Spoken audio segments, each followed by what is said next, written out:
Hey guys, what's going on? It's Jake and I'm your Tuesday host for Starting Out Solitary.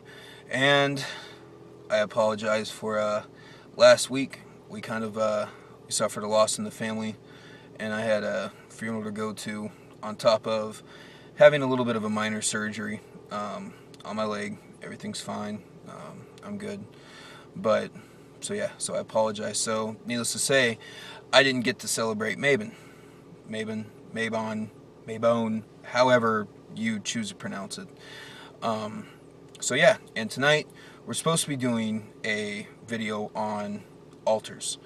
And being as it's 11:50 at night, I'm not going to be able to show you my altar tonight, but if I had the opportunity to, that's a very intimate thing to me. But I will make a video and walk through the whole thing. You can go see my video, I believe it was 2 videos back, about, I showed you the room, my altar is there, but I will explain what I do have on my altar. In the centerpiece, I have a white candle with some stones around it, and also I have 3 acorns, which is, from what I was reading when I first started witchcraft, it's kind of the witch's symbol. I forget what it is, but it's representative of Mother, Maiden, and Crone, and things that are as a seed but yet come to change. So I have that for my centerpiece. In front of that, I have my white oak athame that I made. And then to the left, I have a piece of blue sodalite. Now, the reason I have that sitting on my altar is when I meditate or when I feel the need to say a prayer to Odin, I hold that. That is my representation of Odin's eye when he gave it at the well of Mimir in order to receive the knowledge. Being that that is the path that I follow and the kind of the whole gist of my, beginning, that is my favorite piece on the altar. And then I have a paten, which has the triquetra, however you say it, once again.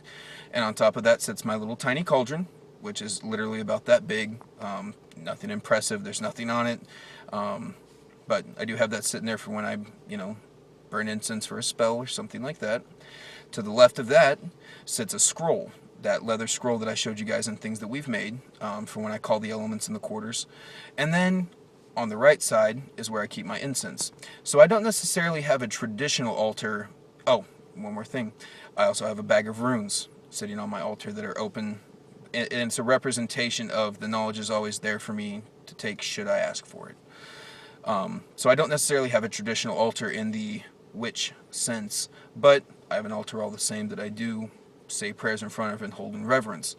And that's really what an altar is, if we're going to get down to it, is it's, the things on the altar don't necessarily do anything. It's the reverence for your gods, or, it really doesn't matter. You can make an altar to... Okay guys, sorry, well it seems I got cut off. Like I was saying, that's what makes an altar important. So, keep in mind, it doesn't matter if you decide to take a whole bunch of sticks, lay them in the line, that's your altar.